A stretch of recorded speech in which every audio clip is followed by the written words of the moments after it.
You are correct. It is directly related to the Parsha because a walk, a gait, Jacob and Jacob's injury is entirely related, Parsha related. In fact, when I first had my my Achilles tendon injury, one of the first things someone said to me is, "Oh, it's the wrong Parsha. If only you had waited a few weeks, you could have had a better sermon out of it." And there is a lot to say. It's not necessarily the Achilles. There's a lot of different opinions as to what Jacob injures. But we're going to look for a moment at the reunion between Jacob and his brother Esav. And we will look as well at that moment of wrestling with the angel. We're going to look at two brief things and the Midrash, how the Midrash treats those two stories. So let's jump right in. Here we go. Okay. Just one brief verse, the moment of the reunion. Vayarotz Esav likrato. And Esav ran to greet him. Vayechabkehu. And he hugs him. Vayipol al tzavarav. And he fell on his neck. Vayishakehu. And he kissed him, vayivku, and they cried. Any questions before we jump out of the gate? Any questions about this particular verse? Any questions that jump out as particularly challenging about this verse? Can I ask you a question? Yeah, please. Who wrote this? That's a big question. This is in the Torah. I know, but who wrote this? God wrote this. Moses transcribed it. Okay. Moses? Yes, that is our tradition. That this story is being written generations after. Yes, Eleanor. Yeah, I noticed that it's Esau that runs and kisses him first. Kisses Jacob first, or Israel first. And is it because Jacob's a little bit worried about it, but it shows a bigger heart for Esau than we always sort of expect. Yeah, so that's going to be our big question: is how does this reconcile with the Esav that we think we know, who is somebody who is not embracing and not warm and cuddly and not a good hugger? That's not Esav. Esav is a prickly, hairy man of the field, a hunter. He is not this brotherly reunion, brotherly love kind of person. One thing that I'll ask you to note, and this is what the Midrash is going to discuss. See this word Vayishakehu, and he kissed him. There are dots above this word. I can't highlight those dots alone, but there's a series of dots, 1 dot per letter, 6 dots above a 6-letter word. And that is not unheard of in the Torah. I don't know the exact number. It happens a number of times in the Torah. That the Torah has these, that's part of our tradition, is that in the Torah scroll itself, you'll see there are these dots. And the Torah scroll has no other dots, right? Any of these other dots and signs and what we call the nikud or the nikudot, which are the different signs which tell you the vowels, which tell you how to pronounce the word, those don't appear in the Torah. But these dots above the word do appear in the Torah. And the way our tradition understands the appearance of these dots is that it's really almost like a highlighter being put over that word or underlining the word. It's a way of saying this word is important.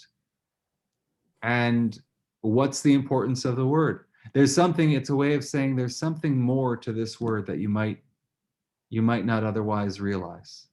And we don't know what that is. So we're going to take a look at the commentators who are going to quote the Midrash and say, how does the Midrash treat a word that has dots over it?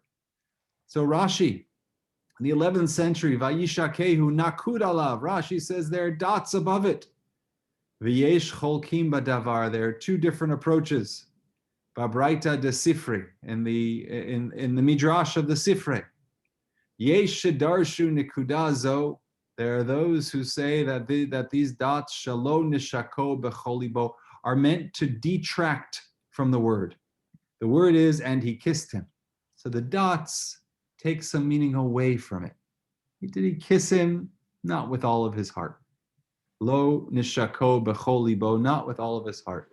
Amar Rabbi Shimon Bar Yochai, but the opinion of Rabbi Shimon Bar Yochai, the holy Rashbi, halachahi biyadua. This is a classic statement that we will see throughout history, time and time again.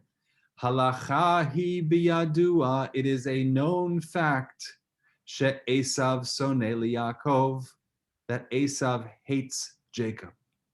We all know that. Ella, but in this moment, shenichmeru rachamav ba'ota sha'a, that his mercy overcame him in this very moment, unishako bechol libo, and he kissed him with all his heart.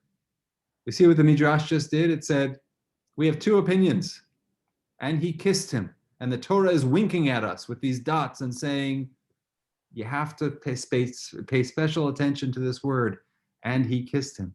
According to one opinion, that teaches us that he kissed him, but he didn't mean it. And according to another opinion, it means that Esav was not the kind of person who could ever really kiss Yaakov, because we all know that Esav hates Yaakov, but this moment, this was an authentic kiss. This was the real deal of brothers showing love for one another. Vayishlach. And we'll see how these two opinions become expressed in the different commentaries. Look at the Ibn Ezra, who quotes Hadrash al Hanikudot Vayishlach. So we're going to explain the Midrashic interpretation of those dots. Tovhu la'atike is good for those, la'atike meshadaim, ki al derech hapshat is good for those, Vayishlach is good for those who have just been weaned. What does that mean? Good for those who have just been weaned, meaning children.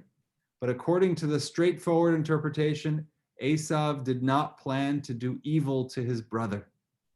And the proof is that they cried, which is also used in the context of the reunion between Joseph and his brothers, so that the concept of they cried is something authentic. So what he's saying is that when the Midrash tells me that Vayishlach, that the dots mean that he didn't really mean it, just know that that's Ibn Ezra, that's basically a child's play. That's for those who have just been weaned. Those who la'atike mishadayim means those who are I'm trying to think of a good translation. Mishadayim are from breasts, and la'atike would be kind of graduates, or those who are veteran, who are finished at that stage of their lives. So those for children who have just been, let's teach them all about how Esav didn't really mean it, how the dots tell me, wink, wink, Esav's kissing, but not really kissing because he hates Yaakov. That's Rabbi Shimon Bar Yochai. But the Ibn Ezra says, if you look at the pshat, if you look at the simple, straightforward understanding of the verses, Esav meant it, and they cried. And how do I know they cried? Because this word vayivku, they cried, is the same word that we use with Joseph and his brothers. And when people cry in the Torah, we've talked about this before, it's not just that they happen to be crying, but that there is something authentic and legitimate and real about their tears. So the Ibn Ezra says, okay, a midrash is good. The midrash is the midrash that Esav didn't really mean it. But there's also a pshat. There's also a simple understanding that Esav most certainly did mean it, and it was authentic. That's the Ibn Ezra. Any questions? A similar case is Joseph and his father. That great moment, that great reunion. So later on in the book of Genesis, after being away for more than 2 decades, being separated for more than 2 decades, Vayasor Yosef merkavto, Joseph prepared his chariot, Vayal likrat Yisrael aviv, and he went up to greet his father, Goshna, to the land of Goshen, where he had brought his father. Vayera elav, he presented himself to him, Vayipol al tzavarav, and he fell on his neck, Vayefk al tzavarav od, and he cried on his neck. So one thing we could pay attention to in these verses are the verbs, whether they're plural or singular. Because if you look in this verse that we start off with, he did to him, he hugged him, he fell on his neck, he kissed him, and they cried, and they wept. Okay, so it's Esav is doing this to Jacob. Esav is really the active one there. And similarly with Joseph and his father, he falls on his neck, so he kind of embraces his father. Vayev kal tzavarav, and he cries on his neck. He cries a good deal on his neck. So what's missing here? The kiss.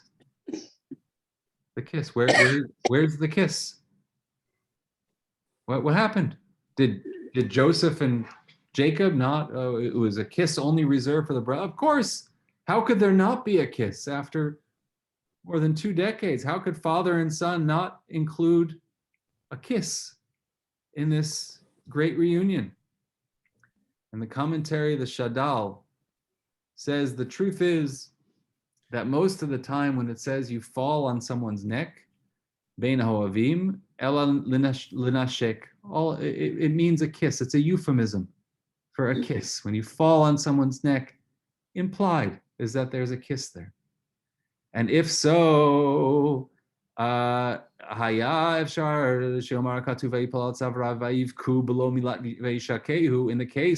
the situation of Esav and Jacob, it could have left out the word "and he kissed him," and we would have known that there was a kiss because he fell on his neck, and that's the kiss.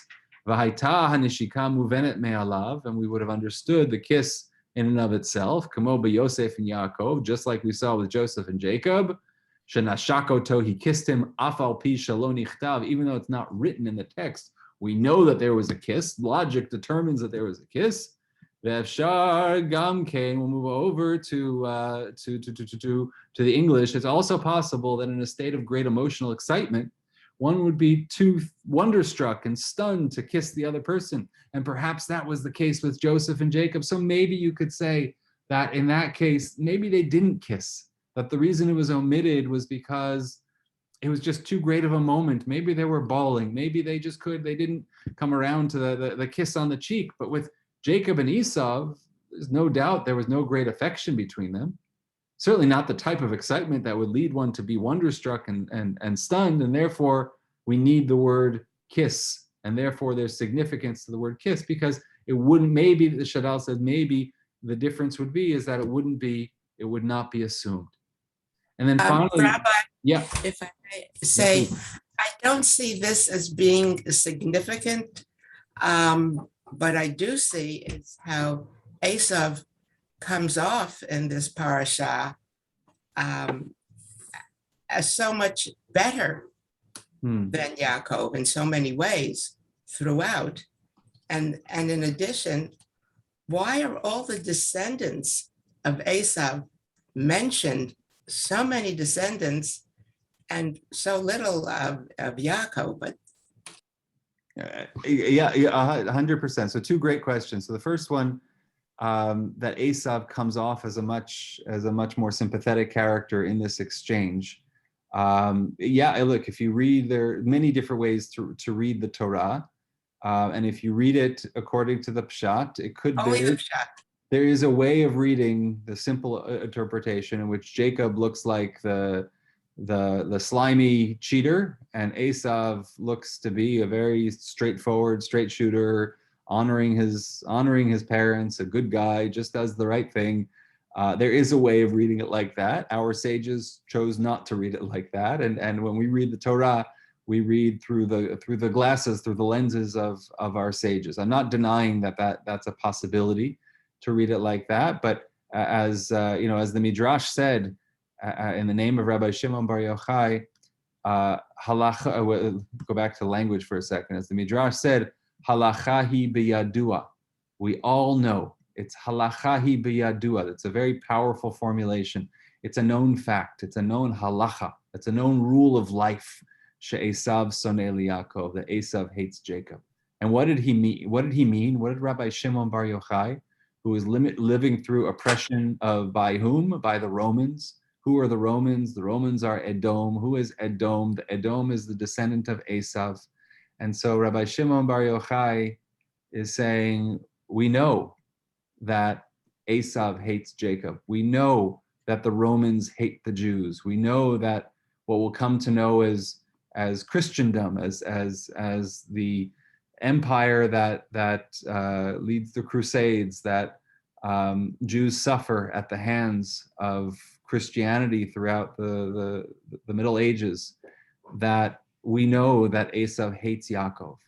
But in that moment, there was a moment of authentic love, and maybe that gives us a bit of hope. So I think, this is the prism in many ways through which we're seeing Esav. This is an extreme formulation, but we do see Esav as the one who stands in opposition to Jacob, and Jacob is our forefather, and therefore we have to read the story in a certain way. There are lots of different ways in which to read the story. We started off, speaking a little bit about Arabic in the beginning, but reading the Quran, you'll read an entirely different version of the same stories. You'll read about Akedat Yishmael, about the binding of Yishmael instead of Isaac.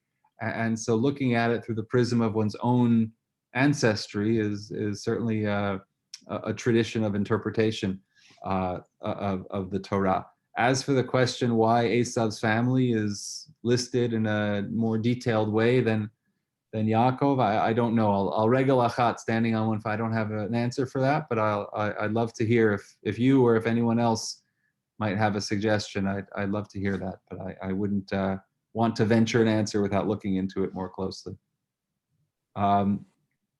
Okay, I just mentioned, I'm sorry, the Shadal who we just saw, his name, it was Rav Shmuel David Luzzatto from Italy in the 19th century, and offers fascinating commentaries which are both scholarly and traditional interpretation in nature, part of Wissenschaft des Judentums, the scientific study of the Torah as a Judaism, as a discipline, as an academic discipline.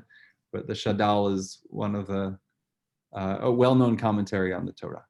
The Ha'amek Davar, Rav Naftali Tzvi Yehuda Berlin, wrote that Vayivku, that they cried, Shnehem Bachu, both of them cried. What does this teach us? Balamed Gam Yaakov Nitorer Alav L'Sha'azo Ahava LeEsav, that it wasn't just Esav who was emoting and kissing and hugging and falling on his neck, but Gam Yaakov, Jacob also had some legitimate feelings, had some real compassion, had some real ahava, some real love. V'chein ledorot, and also for all generations. B'shah shezera Esav mitorim beruach tahara, in a moment when Esav, when the descendants of Esav, when they stir up, when they awaken a sense of purity, lahakir et zera Yisrael umalatam, to actually acknowledge Israel and Israel's achievements and Israel's merits. Az gam anachnu mitorim lahakir et Esav ki achinuhu. Then we also, if Esav will give us some legitimization, if Esav will look at us and say, Yisrael, you have some good things about you. Az gam anachnu mitorim lahakir et Esav. So too will we recognize and acknowledge Esav, ki achinuhu, for he is our brother. Ukamo sherebi haya ohev amiti lantoninus, and he gave another example from the Talmud, b'chein harbe, of a lot of different examples of Jews and non-Jews, those who traditionally have been our oppressors, and yet being able to build a relationship, a reciprocal relationship of love, of trust, of whatever it might be. And so just know that word vayivku, and they cried, opens up worlds of possibilities. Don't think, this in some ways, I believe, is a response to Rabbi Shimon Bar Yochai, who says, we all know that Esav hates Yaakov. We all know it. And the Ha'amek Davar says, no, but look at the last word. And they cried together. That we can achieve moments of real understanding and understand that we are that we are each other's brothers, and understand that in a very powerful, powerful way. So all of this coming from the Midrash, which is saying, why are those dots there? Because why are those dots? What are we supposed to read into a kiss? Is it real? Is it not? And so on. So that's one avenue of Midrash. And we're going to go on to a second one. If there are any questions, please, or comments, would be delighted to hear at this time. I make a comment? Please. Okay, thank you. At the same time, Yaakov is not naive. He's divided his family in half so that if one half is attacked and destroyed, the other half will survive. You know, he's not being a fool. Although I'm always left wondering, why did he initiate this meeting, why did he take a chance to initiate this type of meeting in the first place when Esau was busy with his own things and he didn't have to do that? Excellent question. I see Abby's hand is raised. In response or another comment?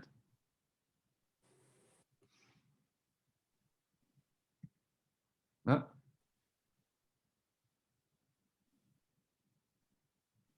Okay, we'll come back to that in a second, to Yaakov's naivete. Abby, you're still muted. Sorrel?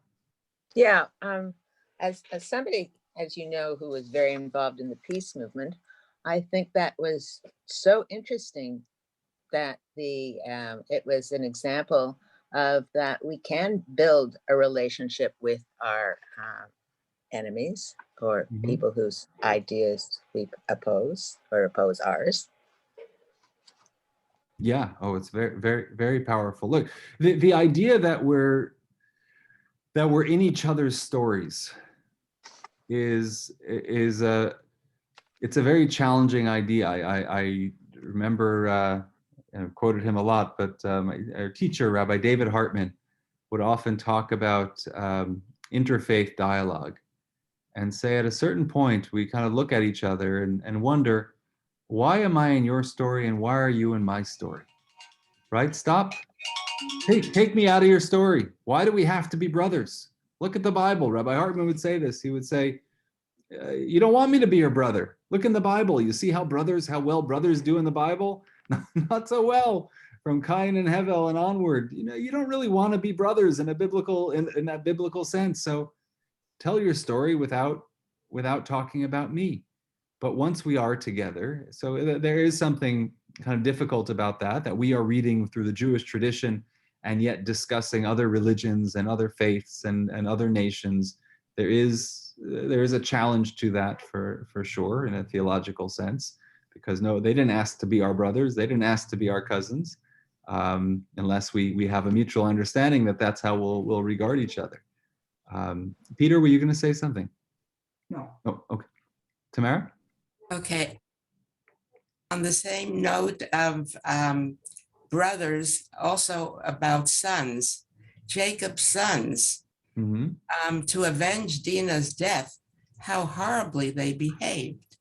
And I always read the Pshat, and I'm very happy with that. So I'd be interested in comments about how we interpret their behavior. Whose behavior in particular? You said? The sons of Jacob after Dinah's death. Yes, about Shimon and Levi, yeah. Yeah, Shimon and Levi, and particularly that they had to be circumcised, and then they killed them all, and they took all their possessions. Next year's class on Vayishlach, we'll deal with that. Absolutely, but that's a whole other area of the Parasha. I don't want to lose Elaine's comment. I'm very patient. Perfect. We should all be healthy and well and learn for many, many years together. And the comment about Jacob and whether he knew what he was getting himself into, his naivete, his wisdom. This is a very pragmatic. You could look at this from any number of different perspectives, and also from a military perspective. And Jacob is making a survival play right now. And he's making a decision, am I going to run for the rest of my life, or can I confront my challenges in this one moment and live the rest of my life with a sense of freedom? There's actually a fascinating a fascinating Rashi on the beginning of next week's Parsha, on the beginning of Parshat Vayeshev, that says that at a certain point, Jacob, once he had left all of his enemies behind, Esav and Lavan, he wanted a bit of tranquility. This was it. He was ready to rest. He was ready to hit retirement and to sit on the beach and sip his pina colada and just enjoy life. But that wasn't meant to be, because that's not the lot of the righteous in this world. That's what the Rashi says based on a midrash. But that's really the play that Jacob is making, right? Am I going to run forever? And ultimately, he does run forever. He struggles forever, because the challenges of this generation are passed on to the next generation. He who didn't get along with his brother, he creates a new generation who don't get along with each other. And that's one of the many challenges of Jacob's life. But in this moment, he's saying, maybe if my brother and I can find some peace, then I'll be able to stop running. So I think he knows that this is going to be difficult. He knows that Esav has it in for him, but it's a necessary moment for him to achieve that. Although at the same time, what he just did was call Esav's attention to him, who wasn't paying attention to him. Mm-hmm. So like sometimes we can cause our own downfall. Like I heard a class where it was compared to like how the Hasmonean kings made a treaty with Rome, and that was the first step to falling into the hands of Rome. Now you gave them your attention, and now their attention is on you.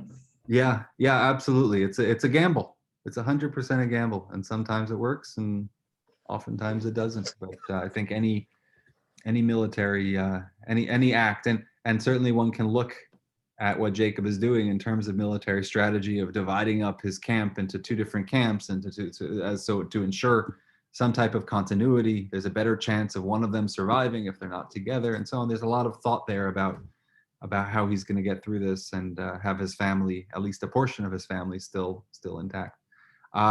Okay, let's move on to the next piece, because really we're going to look at one section of the Torah and one section of the Talmud, which addresses that part of the Torah.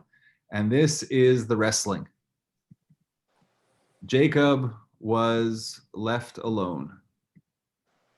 Vayivater Yaakov levado.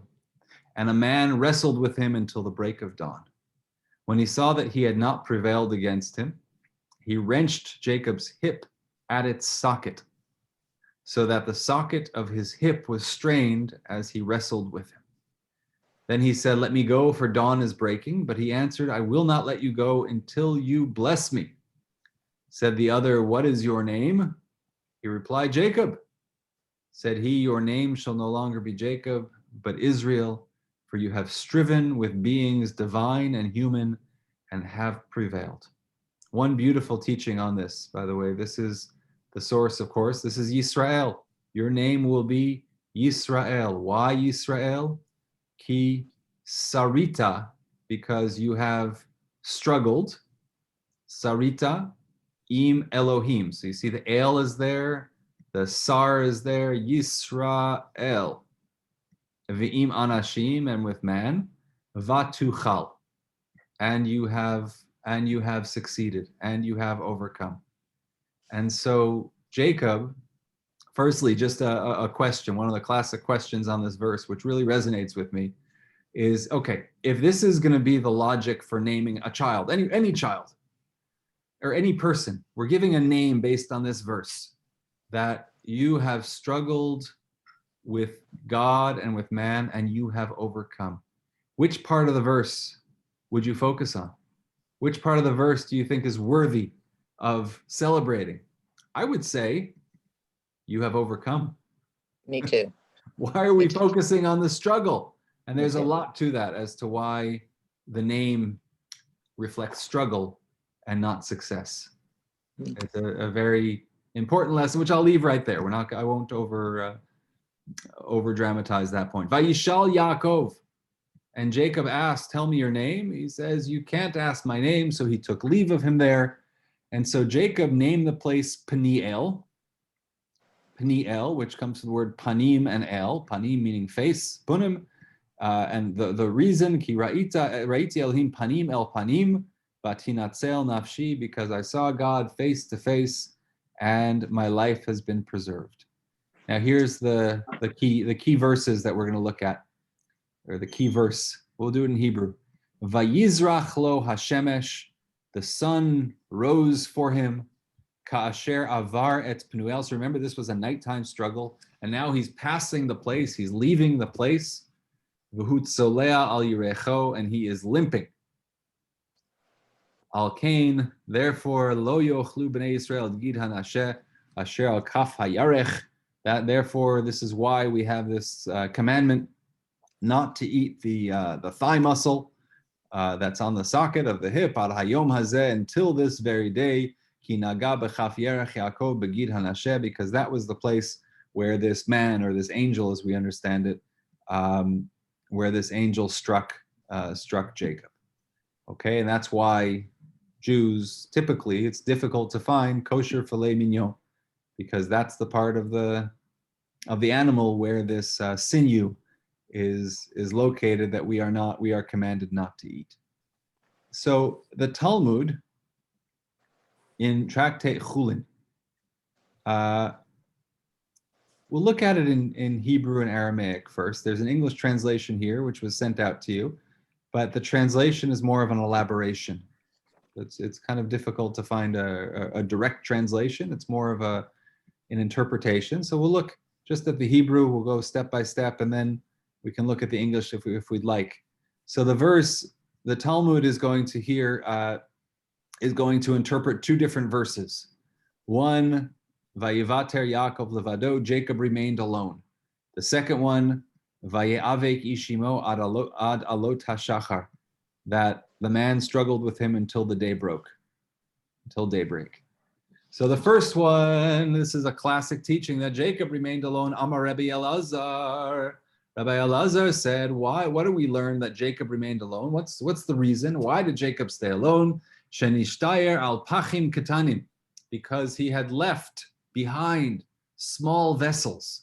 As they were passing, as they were traveling, there were some small, inconsequential vessels that were left behind, which teaches us something. Mikan letzadikim, it teaches us that the righteous, shechaviv alehem, that the righteous, that is beloved to them. What? Mamonam yoter migufam, their possessions are beloved to them more than their actual bodies. It's a hyperbolic way of saying that the righteous care about every penny.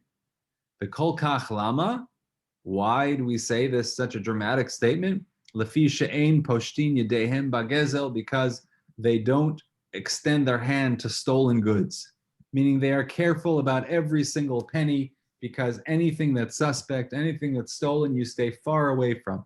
This phrase right here, mikan, is a Talmudic word. Mikan means from here. It means we learn from this. It's a way of bridging the verse or a lesson to something, to a more general point, general statement. And we're going to see this one more time, because this is the piece I really wanted to look at. Vayeavek ishimo ad alot hashachar, the man struggled with him, or the angel struggled with him until daybreak. Amar Rabbi Yitzchak said, mikan. From here we learn what? From the fact that he struggled until the daybreak, mikan le. Anyone want to venture this acronym, Tafchet? Stands for Talmid Chacham. A Talmid Chacham, a scholar. It stands for Talmid Chacham. Did you know that, Debbie? From here, we know that a scholar, what? Shelo yetzeh yechidi balayla, should not walk alone at night. A scholar should not walk alone at night. What's the logic? Logic, presumably, is that there are demons, that there are elements there that would particularly want to target somebody who is engaged in a holy life, and therefore be protected. Walk with someone else. Always walk with someone else. I used to think of this teaching when I was studying in yeshiva in Israel, and I studied at a particular yeshiva, which was in a rough neighborhood. This is going back to the mid-90s, and it was in the Muslim quarter of the old city of Jerusalem. And it was a yeshiva of about 100 Jews, and it was at a time of unrest and riots, and we had rules about how you could walk from the dormitory to the yeshiva, how many people needed to walk together for our own safety.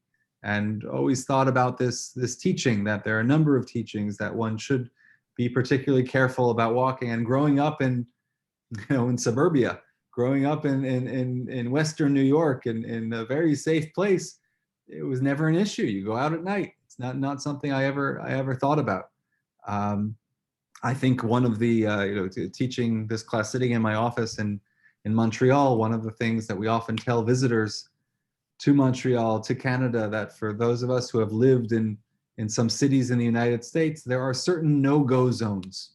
Sometimes when you talk about crime and danger in a particular area, I lived in New York City for 7 years, and you knew that there were certain neighborhoods that you just would avoid, wouldn't walk through. And one of the blessings of our Canadian cities is that I can't think of a neighborhood in Montreal one could walk on Sherbrooke Street from one end to the other and feel more or less safe for the entire stretch. It's not to say that things Not don't happen. really. It's Not really. not to say that things don't happen, but I would feel comfortable in my city. Maybe I'm making too dramatic of a point, but I feel very comfortable in my city, more so than in many other cities. Okay, let's go on. Yes, Rabbi Abba Bar Kahana Amar. So this lesson, Rabbi Abba Bar Kahana said, what are we going to take from this lesson, that a scholar should not walk alone at night? How do we know this? What's your proof text? And so they're each going to give a proof text. Hinehu Zored Goren Hasaorim for Boaz and Ruth, that there's a proof which I did not go into, and perhaps in the English we'll elaborate in a moment. But to skip that one for a moment. Another proof, Rabbi Abahu Amar Mehacha. He said, Vayashkem Avraham Baboker, Vayachavosh et. So Abraham woke up in the morning and he saddled his donkey. Why do we have this detail that he woke up in the morning? Well, because he didn't go out at night. Why did he not go out at night? Because a scholar shouldn't walk alone at night, right? So they're using these different stories of Abraham waking up early in the morning as a proof that he avoided nighttime. V'Rabbanan Amrei, and the sages say, Mehacha, lechna u're'e et shlom achecha ve'et shlom. So go, and this is the quote from when Jacob sends Joseph to go out and see his brothers. Look at the word re'e, see. And the rabbis are going to say, what does this show? That he sent him out at a time that he could see, during daylight. He didn't send him out at night. He sent him out during the day. Rav Amar Mehacha. And Rav says that the proof that daylight is the time to go travel from place to place is Vayizrach lo hashemesh, that the sun rose for him. Jacob, after wrestling all night, you can imagine that after that wrestling match, what would Jacob want to do? Get out of there as quickly as possible. But he waited until the sun rose. What does that teach me? Avoid traveling at night whenever possible, or alone at night whenever possible. And the Talmud will underscore this with a very interesting story. Amar Rabbi Akiva. Rabbi Akiva said, Sha'alti at Rabban Gamliel vet Rabbi Yehoshua. I asked my two friends and other scholars, Rabban Gamliel and Rabbi Yehoshua, but Itliz shel imaum. We were in the Itliz is the butcher shop of Imaum. I don't know where that is, but that's the name of a place. We were together at a butcher shop, Shahalchug likach behema, because they had gone to buy an animal, Lemishte benosha Rabban Gamliel, for the wedding of Rabban Gamliel's son. So there are three rabbis who are out shopping together. They're shopping for meat. because one of them has a son who's getting married, and we need to buy a nice bovine, a nice cow for the simcha. And so there we are. And the question I'll ask you afterwards is, why do I need to know the whole context of this conversation? It has nothing to do. If we read the rest of the conversation, where they are, what they're doing, why they're shopping together has nothing to do with the conversation. But it's setting the scene. We are shopping. We're in the butcher shop, trying to buy a good cow for Rabbi Gamliel's son's wedding. So I asked them, Kativ vayizrach lo hashemesh. It says that the sun rose for him, for Jacob. And the question, V'chi shemesh lo levad zarcha? Did the sun rise only for him? Sun rises for everyone. Why does it say, it could have just said, Vayizrach hashemesh. The sun rose. What's this word lo? The sun rose for him, for Jacob. The sun doesn't rise for one person. V'halo lechol ha'olam zarcha. The sun rises, the sun shines for all of us. Amar Rabbi Yitzchak. And the answer is less interesting than the question. The answer, Rabbi Yitzchak says, Shemesh haba bavuro, zarcha bavuro. The sun set for him, and the sun rose for him. Dichti vayetze Yaakov mi Beersheva vayelech Harana. It said that Jacob went from Beersheva and he went up to Haran to go find a wife. This is earlier in chapter 28. Uktiv vayifga b'makom. And it says that he got to the place. And basically, the implication of this is that a miracle happened earlier where God made it night earlier for Jacob. And therefore, God took time away from the sun earlier for Jacob. And now God restored whatever time it was of sun time for Jacob on the other end. He made the sun rise a little bit earlier for him. So the answer is yes, it did. There was a miracle that happened specifically for Jacob, and Jacob and the sun, they had a special relationship in that way. But the answer is less interesting to me. Just to look at the English of this question and answer of this story.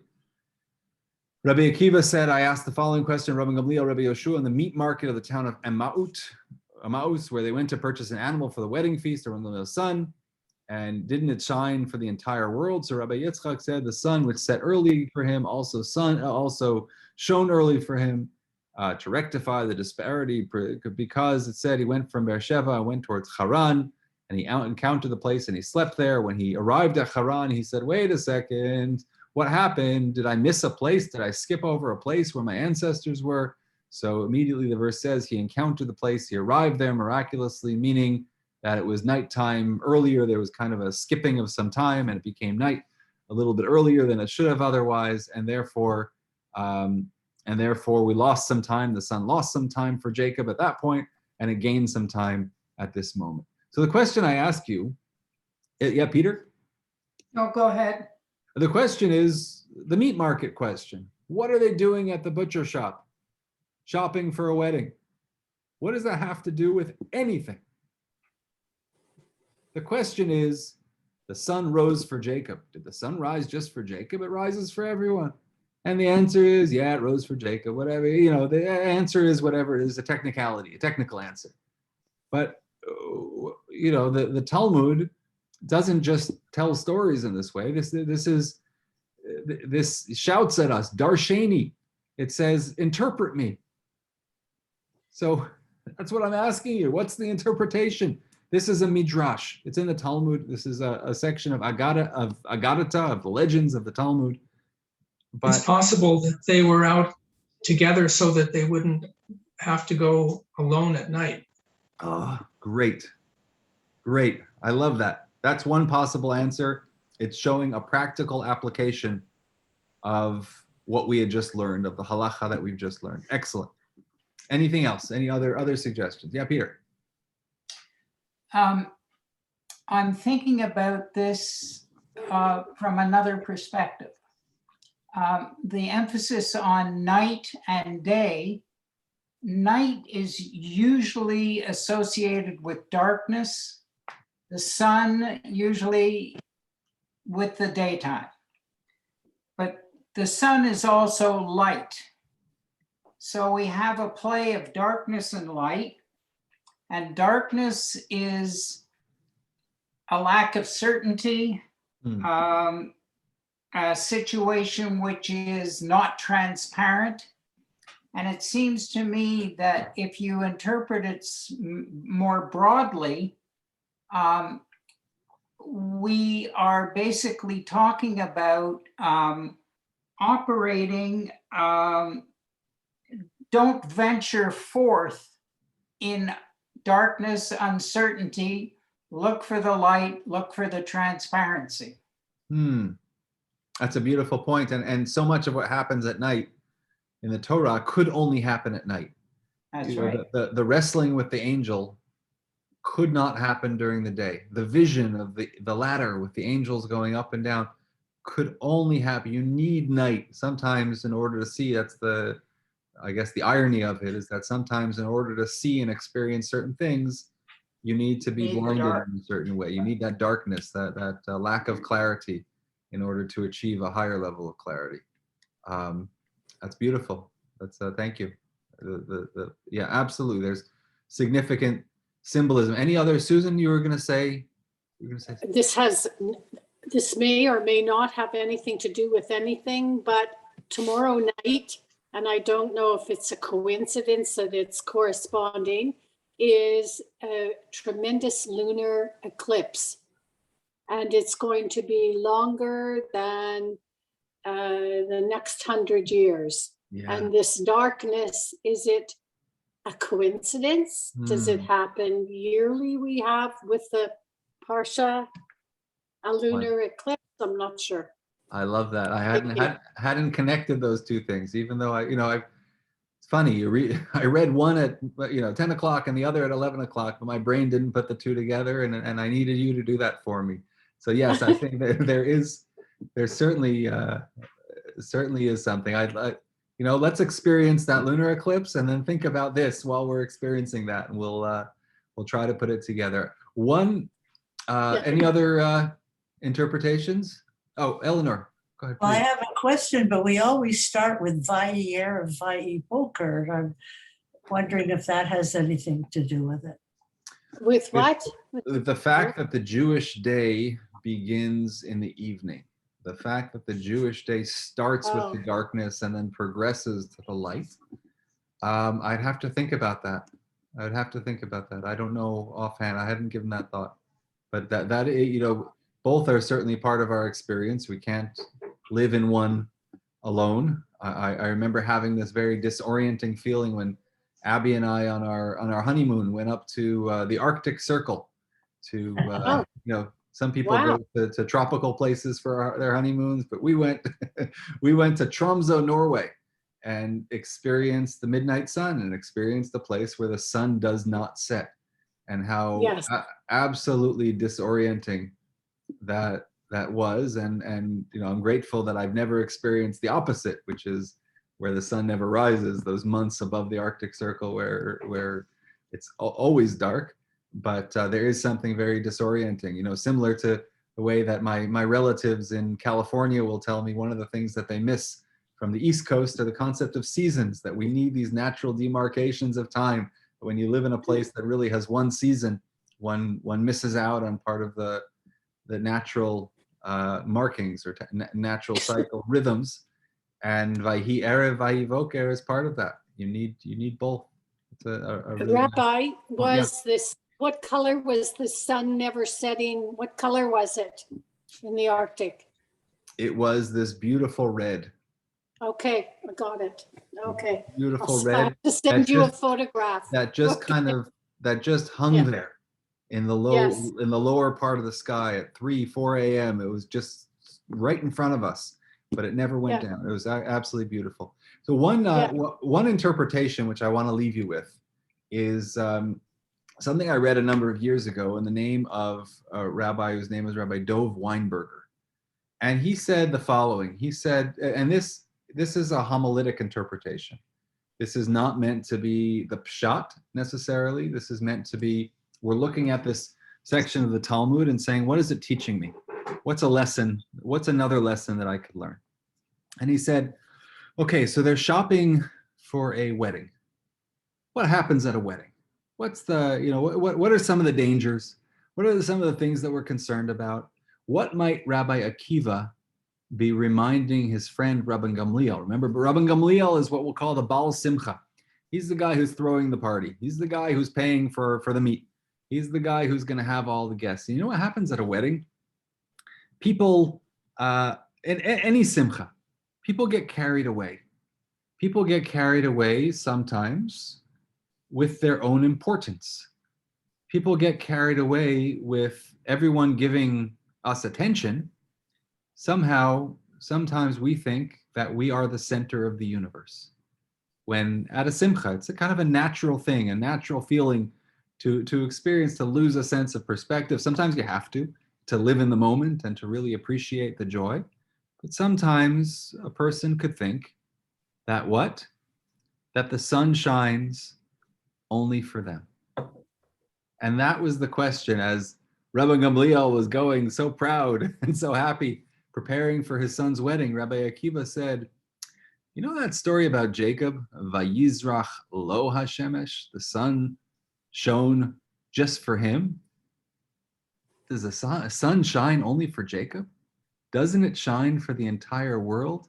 So that was what Rabbi Dov Weinberger wrote. He wrote, and I have the words right in front of me. He said that a person that at certain occasions in a person's life, the person might begin to feel that the entire world is his, that the sun of success shines upon her, to the point that they forget others as well as forgetting God, just getting carried away with, this is so great, I'm so great, what a great achievement.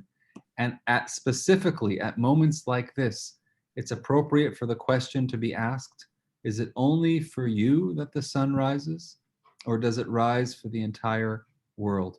One must never forget that we are but one individual amongst billions.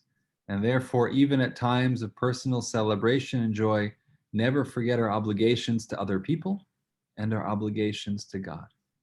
That was the lesson he derived from the wedding detail of the Talmud. They're going to a wedding because you can get carried away at a wedding. The story of Jacob shows that the sun shines for the entire world, not just for Jacob. So in the question that he asks, we're learning a very important lesson that Rabbi Akiva is reminding Rabbi Gamliel, and we remind ourselves at times also to remember that the sun shines for everybody. The world was created for all of us. We share it, and that's a very, very important lesson. That's what I wanted to leave you with. What? Yeah, Susan? But the other lesson is that all we have to do is imagine what has just happened to the planet and how this COVID has encircled the entire planet. Yeah. So there's other examples other than just the sun shining. We have this virus that has circled the entire planet. Yeah, absolutely. Everywhere. Vayishlach lo hashemesh, which is what we're talking about. Mm-hmm. One sentence after another, there are three versions of Peniel, Penuel. Why are there three separate words for the same thing? That's a good question. It's an excellent question. Let me just let me share the screen again, and we'll take a look at, is this it? Okay. But you were just talking about Vayishlach Hashem. Yeah. Well, look, firstly, Jacob's response by naming it after God, right? Penuel, I see God here, is a response to this concern for sure. Is the question, why are there different styles of this? Peniel over here and Penuel over there. I think there are a number of linguistic rules that particularly change words in the Torah when they appear under, see that wishbone right under the aleph? Yep. Right, that's called an atnachta. That's a a pause. It's almost like a semicolon in a verse, and the vast majority of verses in the Torah have that. You'll if you listen to somebody reading the Torah, Or the Haftorah. or a Haftorah as well. The verse, if you listen to somebody reading, you'll hear that there's going to be a pause, and then there's going to be a sof pasuk, which is a more significant pause at the end. That's the period at the end of the sentence. So that changes words. Sometimes stylistically in the Torah, the vowels become, there's a mutation of vowels that will take place. So for example, we're going to see the word yerech right here, which is kaf yerech is the hip. So yerech can become yarech in certain cases. But I think here he's speaking in one case to Esav, and in another case he's speaking to someone else. So I thought that's why there was significance. Okay. I don't know. I don't know. But I think this particular case is just a grammatical shift that happens. Sometimes it happens, sometimes it doesn't. When there's an atnachta, a pause, a semicolon in the verse. Okay, we're gonna close with that. My gratitude to each of you for joining us. We will see everyone with God's help next week, same time, same channel, and looking forward. Have a good Shabbos, everyone. Shabbat shalom. Shabbat shalom. Shalom. We Shalom. hope your hit gets better. Thank you. Thank you very much. I appreciate it. It Shabbat is. shalom, It is. Rabbi. Thank God. Be well. Thank you. Thank you. Thank you. Shabbat shalom.